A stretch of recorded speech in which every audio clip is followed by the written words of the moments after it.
कि वो भी जो नमाजी है उन पे भी पुष्प वर्षा करे, और अगर बाहर करी तो उनका पासपोर्ट निरस्त कर दिया जाएगा। सर पासपोर्ट निरस्त कर देगा। सर ये तो कह रहे हैं ना ऐसे बयानबाजी। मैंने कहा प्रशासन का अपना बयान हो सकता है, सरकार को बयान विकास चाहता हूँ। आपकी निजी राय क्या है? मेरी निजी राय है कि मैं मुजफ्फरनगर विकास चाहता हूँ, मैं नाम बदलने में ज्यादा विश्वास नहीं। अनिल जी का ये बयान है कि नाम बदलने में कोई विश्वास नहीं रखते, इनकी निजी राय है। अगर बाय द वे ईदगाह से बाहर नमाज अदा करते हैं तो आपकी पार्टी इसमें क्या राय है? क्या उनको मुकदमे होंगे? कोई मुकदमा नहीं होगा, वो होगा। नमस्कार, सलाम, सत श्री अकाल। दर्शकों बहुत बहुत स्वागत है आपका हमारे शाह अलर्ट के प्लेटफॉर्म पर। दर्शकों आज हमारे साथ एक ऐसी शख्सियत जुड़ी हुई है जिसने अपनी मेहनत से बुलंदियों को छुआ है और अपने जीवन काल में 3 बार के विधायक और वर्तमान में उत्तर प्रदेश सरकार में कैबिनेट मंत्री है। जी हाँ, मेरी वार्तालाप से आप समझ ही गए होंगे, मैं बात कर रही हूँ उत्तर प्रदेश के मंत्री, कैबिनेट मंत्री श्री अनिल कुमार जी का। तो आज हमारे साथ वार्तालाप में जुड़ेंगे, चूंकि उत्तर प्रदेश में बीजेपी सरकार के 8 वर्ष पूरे हुए हैं और कैबिनेट में 10 वर्ष पूरे हुए हैं। तो उन्होंने बीजेपी सरकार में या जितने 8 वर्ष पूरे हुए हैं, क्या क्या बदलाव हुए, उसी सिलसिले में हमसे बात करेंगे। तो सर सबसे पहले तो आपका बहुत बहुत स्वागत है शाह अलर्ट के प्लेटफॉर्म पर। धन्यवाद आपका। सर पहला सवाल तो मेरा आपसे यही है कि जैसे उत्तर प्रदेश में 8 वर्ष पूरे हुए हैं और केंद्र में 10 वर्ष पूरे हुए हैं, तो सर क्या लगता है आपको बीजेपी ने क्या नया किया है? शहरों में क्या उपलब्धि आपने दी है, क्या उपलब्धि मानते हैं आप? देखो 2014 से केंद्र में आदरणीय नरेंद्र मोदी जी की सरकार है और 2017 से योगी आदित्यनाथ जी की उत्तर प्रदेश में सरकार है। लगातार 8 वर्ष पूरे कर लिए और जो एनडीए का नारा है, सबका साथ, सबका विकास और सबका विश्वास के साथ में 8 वर्ष उत्तर प्रदेश सरकार ने पूरे किए हैं। सेवा के, सुरक्षा के, सुशासन के 8 वर्ष, जिनको बेमिसाल 8 वर्ष, उत्कर्ष 8 वर्ष भी हम लोग कह सकते हैं। और वो इसलिए कह सकते हैं, देखो जब भी कोई सरकार सत्तारूढ़ होती है और विशेषकर पूर्ण बहुमत की सत्ता में आती है कोई सरकार, वो सब समाज के सहयोग से आती है। और जो समाज के लोग जब सहयोग करते हैं तो सब योगदान करते हैं वोट के रूप में, और वो वोट सत्ता में जब आती है तो वो लोग अपेक्षा करते हैं कि हम सब लोगों को साझेदारी और भागीदारी मिले। तो विशेष बात उत्तर प्रदेश सरकार की ये है पिछले 8 वर्षों में कि सभी समाज के सहयोग से सरकार बनी और सभी समाज के लोगों को आज उन्होंने सामाजिक रूप से, राजनीतिक रूप से भागीदारी सुनिश्चित करने का एक बड़ा काम किया है, जिसकी आम जनता अपेक्षा करती है और ये बड़ा काम है। दूसरा सबसे बड़ी सफलता लॉ एंड ऑर्डर। सर एक सवाल ये है बीच में कि अभी आपने बात की सबका साथ, सबका विकास, लेकिन समाज में जो हो रहा है इस वक्त मेरे हिसाब से हो रहा है कि भाई अगर मुगलों ने लूटा तो ताजमहल बनवा दिया, अंग्रेजों ने लूटा तो रेल बना दिया, और अगर मोदी जी ने लूटा तो शौचालय बना दिया। ये आजकल आप भी देख रहे होंगे। आप देखो एक बात सुनो, क्वेश्चन जो आप कर रहे हो उसकी थीम ठीक नहीं है। मुगलों ने क्या किया?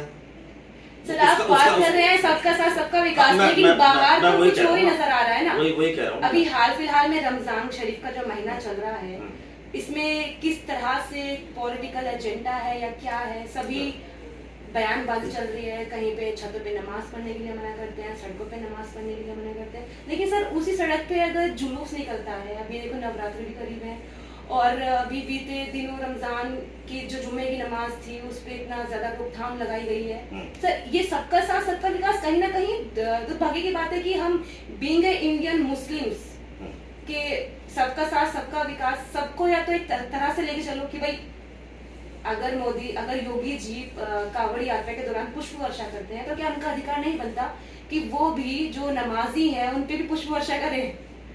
नहीं, एक बात सुनो, पुष्प वर्षा करते हैं और आपने क्वेश्चन जो है घुमा दिया दूसरा, जबकि जो पहला जो आपने क्वेश्चन किया था, सबका साथ सबका विकास फेमस है। पहले बात सुनो, वो फेमस नहीं है, उस पर काम भी हो रहा है, ऐसा नहीं है। सभी समाज के लोगों को भागीदारी सुनिश्चित हो रही है। सबसे बड़ी बात होती है लॉ एंड ऑर्डर, किसी भी सरकार की लॉ एंड ऑर्डर ऐसी चीज है, यदि किसी सरकार का कानून का राज स्थापित नहीं है तो सरकार को ले भी जाता है, और किसी सरकार को दोबारा वापस करने की सबसे अहम कड़ी कानून का राज होता है, जिस कारण योगी जी की सरकार की पुनर्वापसी हुई है। दूसरा, आपने जो सवाल किया है, देखो हम लोग विशेषकर, देखो हम लोग राष्ट्रीय लोकदल के फ्रेम से हम लोग आते हैं, और उधर हम बीजेपी के साथ में गठबंधन में हैं। जी। बीजेपी बड़ा अलायंस पार्टनर है, जी जी। बड़ा पार्टनर हुई है, हम लोग उसके सहयोगी दल हैं। जी और विचारधारा में भी 19-20 की भिन्नता होती है। जी। हम लोग ये चाहते हैं सभी समाज के लोगों का सम्मान हो, सभी समाज के लोगों का आपस में भाईचारा हो, जी। और समय समय पर कहीं कोई सरकार कहीं कोई गलत निर्णय अगर लेती भी है, हालांकि सरकार ने अभी तक कोई गलत निर्णय नहीं लिया, अपना सरकार को फरमान से जारी हुआ। जो ये फरमान जारी हो रहे हैं ना, जो मेरठ में हुआ, प्रशासन का है। सर प्रशासन किसका है? वो ठीक है, प्रशासन का कंट्रोल सरकार को होता है, लेकिन किसी को बयान देने का अधिकार संविधान देता है। सर देखिए, वो उस कोई सरकारी अधिकारी, प्रशासन की अगर आप बात कर रहे हैं तो संभल में सीओ अनुज जी ने जब अपना बयान दिया था, उन्होंने जताया कि ऐसे करना है, थोड़ी सफाई रखनी है, रास्तों में नहीं जाना, लेकिन उसी मतलब मैं अपने जबान से भी बयान नहीं कर सकती, क्योंकि बीइंग इंडियन मुस्लिम इस बात को उन्होंने जिस तरह से कहा था, तो योगी जी ने उनका समर्थन किया। क्या ये एक प्रशासन की लैंग्वेज ऐसी हो सकती है? आप देखो एक बात सुनो, आपको जो है ना, वहाँ की परिस्थितियों को भी संभालना पड़ा। वहाँ की जो परिस्थितियां हैं, संभल की परिस्थितियां संवेदनशील है जी। ये तो आप मानोगे नहीं, मानो सेंसिटिव वाली तरह जी जी। वहाँ एक घटना घट चुकी है जी। वहाँ जो सर्वे हुआ, जो भी कुछ हुआ, वो कोर्ट के आदेश को हुआ, ठीक। प्रशासन ने अपनी भूमिका निभाई, एक वहाँ घटना घट गई। अब वहाँ शांति स्थापित करने के लिए शब्दों का चयन हो सकता गलत हो, मैं ये नहीं कहता, लेकिन मकसद उसका क्या था? मकसद यही था कि वहाँ जो है होली वाले दिन, ये कभी बार इत्तेफाक हो जाता है कि होली भी उस दिन पड़ गई, और जुमा विशेषकर अहम होता है रमजान के समय में, तो सेम डे पड़ गया। तो व्यवस्था दोनों चीज की बनानी थी। अब होली तो सुबह 8 बजे स्टार्ट हो जाती है और लगभग जो है 12-1 बजे तक समाप्ति के दौर पर चली जाती है जी। और जुमा होता है 12 बजे का स्टार्ट, 12 बजे से 2-2:30 बजे तक जुमे की नमाज पढ़ जाती है। तो एडजस्ट तो करना पड़ेगा, सुनो मेरी बात, एडजस्ट करना पड़ेगा जुमे वालों को जी जी। वो इसलिए एडजस्ट करना पड़ेगा क्योंकि जुमा बाद में स्टार्ट हो रहा है, होली सुबह 8 बजे स्टार्ट। अगर होली 12 बजे स्टार्ट होती, जुमा 8 बजे स्टार्ट होता, ठीक है सर, तो एडजस्टमेंट करना पड़ेगा। मैं कह रहा हूँ कि प्रशासन मान लो किसी व्यक्ति ने जो बयान दिया है उसके शब्द कुछ हो सकते हैं, लेकिन थीम ये है कि वहाँ से शांति व्यवस्था विस्थापित। सर आपका जो जवाब है कहीं ना कहीं ठीक है, लेकिन आप ये भी देखिए सर, इस तरह के बयान अगर सामने आते हैं तो औरों को मौके मिलते हैं। जैसे मेरठ में भी आयुष कुमार जी ने एक बयान दिया था कि ईद उल फित्र वाले दिन ही नमाज अपने घर में अदा करें, और अगर बाहर करी तो उनका पासपोर्ट निरस्त कर दिया जाएगा। पासपोर्ट निरस्त कर देगा सर, ये तो कह रहे हैं ना ऐसी बयानबाजी। मैंने कहा प्रशासन का अपना बयान हो सकता है, सरकार कोई बयान नहीं है। वहाँ पूरी शांति व्यवस्था के साथ में ईद की नमाज अदा कराई जाए, कोई दिक्कत किसी को परेशानी कुछ नहीं होगी। प्रशासन मालिक नहीं है, प्रशासन या कोई अधिकारी सरकार का मालिक नहीं हो सकता। सर ऐसे में आपकी सरकार क्या कर रही है जहाँ पर बीजेपी की अपनी खुद की एक पावर है? जब से आपने एनडीए में गठबंधन भी किया है तो डबल पावर हो गई ना सर। तो आप बात सुनो, कहीं कोई अधिकारी कहीं कोई बात करेगा तो उस बात को हम इंगित करेंगे। हमारे नेता आदरणीय चौधरी जैन जी ने ट्वीट करके उसको इंगित किया जी। किया नहीं किया?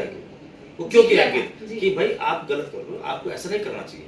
आपको इतना अधिकार नहीं है कि कोई आदमी नमाज मान लो अंदर बाहर पढ़ता है, व्यवस्था करो, कोई व्यवस्था ऐसी हो जाती है कि ज्यादा भीड़ हो जाती है, कई बार बाहर आते हैं, तो उसका मतलब ये नहीं कि आप उसके अधिकार छीन लोगे, ऐसा नहीं हो सकता। ये चौधरी साहब ने इंगित किया है जी।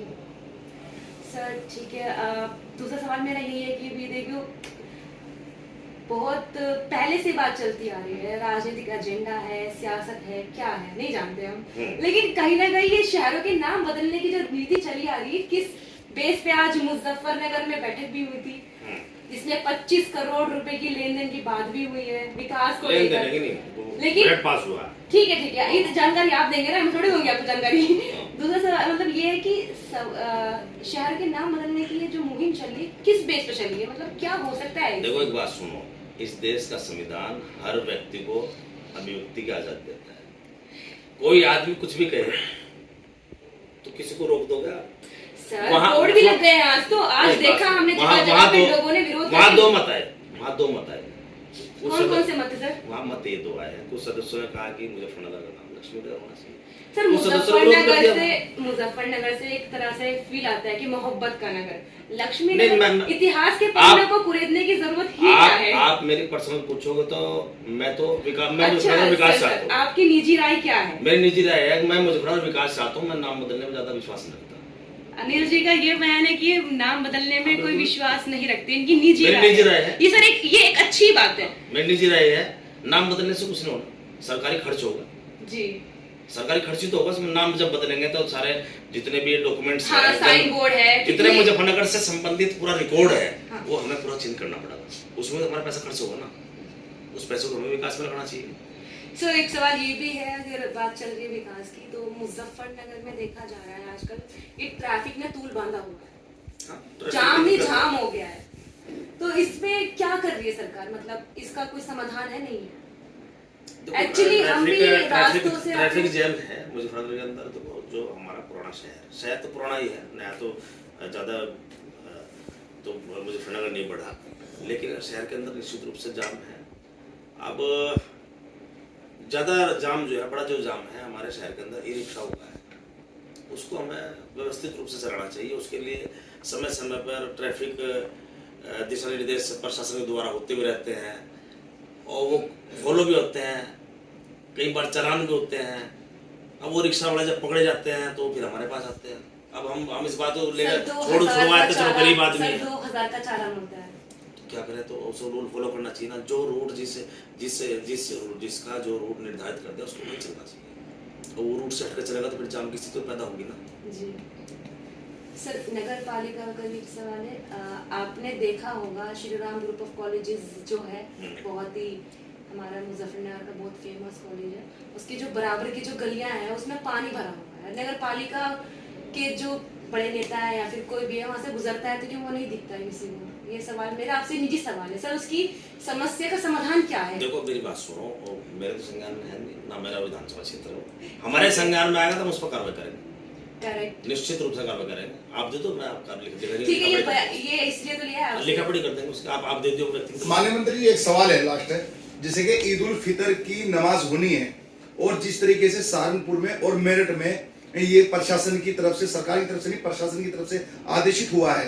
बाद में आपने अभी कहा है कि जिस तरीके से मुजफ्फरनगर में शहर तो वहीं का वहीं है लेकिन भीड़ बहुत ज्यादा बढ़ गई, उसी तरह मसाजिदों की और जो ईदगाह भी वहीं की वहीं है लेकिन पब्लिक पॉपुलेशन जो ज्यादा बढ़ गई है। अगर बाय द वे ईदगाह से बाहर नमाज अदा करते हैं तो आपकी पार्टी की इसमें क्या राय है? क्या उन पर मुकदमे होंगे?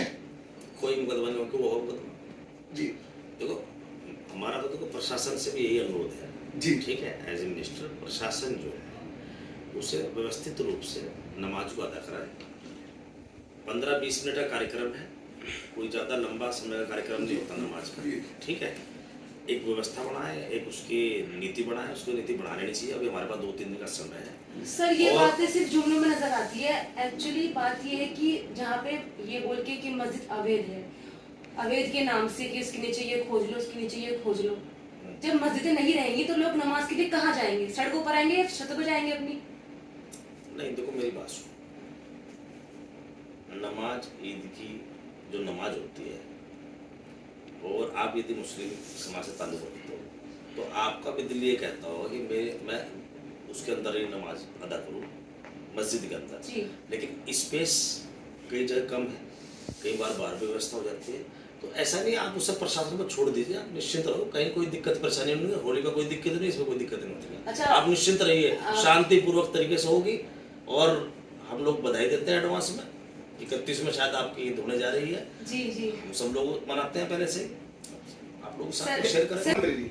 बिल्कुल आपकी बात सही है कि आप पूरी व्यवस्था का जायजा भी ले रहे हैं और लगातार आपकी ड्यूटी भी चल रही है इस बात पर। जैसे कि अभी मोदी जी की सौगात आई है मुस्लिम समाज के लिए, 32 लाख, आप अभी 2 दिन पहले चर्चा चल रही थी कि 32 लाख परिवारों को ईद की सौगात मिलने जा रही है।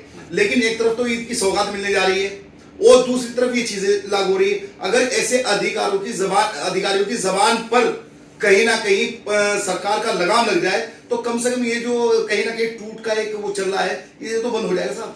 नहीं तो भाई मेरी बात सुनो, मैंने आपको क्या कहा जी भाई, वो जो बयान आया है जी मेरठ में, हम उसका समर्थन नहीं करते। सहारनपुर में भी आपके हम लोगों ने समर्थन नहीं करते, राष्ट्रीय लोकदल का समर्थन नहीं करता जी। और न मेरे हिसाब सरकार समर्थन करती, सरकार भी जी। समर्थन नहीं करती उसका। जी प्रशासन का अपना बयान है, उसमें जो है आदान प्रदान बातों का हो गया होगा, वो सारी बात सार्वजनिक नहीं होती। मान लो उनका बयान आया, सरकार ने संज्ञान क्यों नहीं लिया? सरकार ने संज्ञान लिया बयान पे। अभी तक कोई कार्रवाई नहीं हुई ना मानमंत्री जी? कार्रवाई करना अलग चीज है, ऐसा थोड़ा ही कार्रवाई करना जरूरी है, उसको वैसे भी बताया जा सकता है भाई आपने गलत बयान दिया है। अच्छा, पूजा पाठ अगर अपने घर में भी नहीं कर पाएंगे तो कहाँ करेंगे? अभी जिस तरीके से कौन मना कर रहा है भाई? अभी पीछे आपके सामने बयान है कि कौन मना कर रहा अगर घरों में नमाज पढ़ेंगे तो मुकदमे लिखे जाएंगे, पासपोर्ट जब्त हो जाएंगे, सड़कों पर अगर नमाज पढ़ेंगे, ये सारी चीजें आई है। ये गलत है, ऐसा नहीं है। हम लोग इस बिल्कुल समर्थन नहीं करते इन सब चीजों का। आपने हमारे नेता का ट्वीट देखो और समय समय पे जो कुछ कई बार देखो, एक बात सुनो, बीच में नेम प्लेट्स का मामला मुजफ्फरनगर में उजागर हुआ था। जी जी, जब भी चौधरी साहब ने विरोध किया था।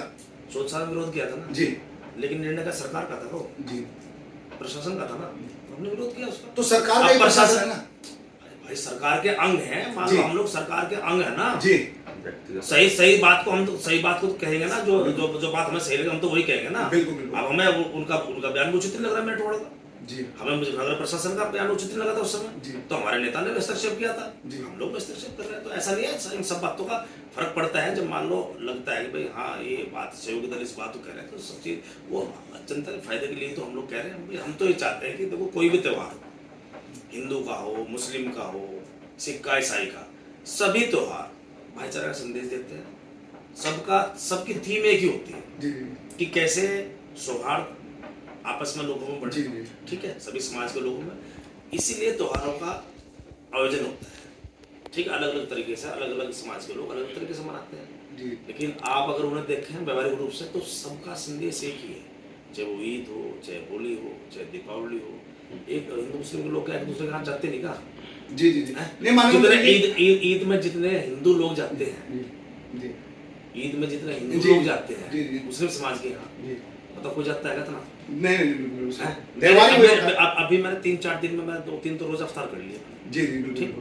नहीं मान लो मानो कोई ये सोचने लगा अनिल तो भाई, अनिल कुमार तो भाई ये लोग तो एनडीए में शामिल होगा भाई, इसका मतलब तो हम तो देखो हमारे लिए सब एक है हमारे लिए। मैं एमएलए हूँ यहाँ से, जी। मैं मिनिस्टर हूँ, जी जी।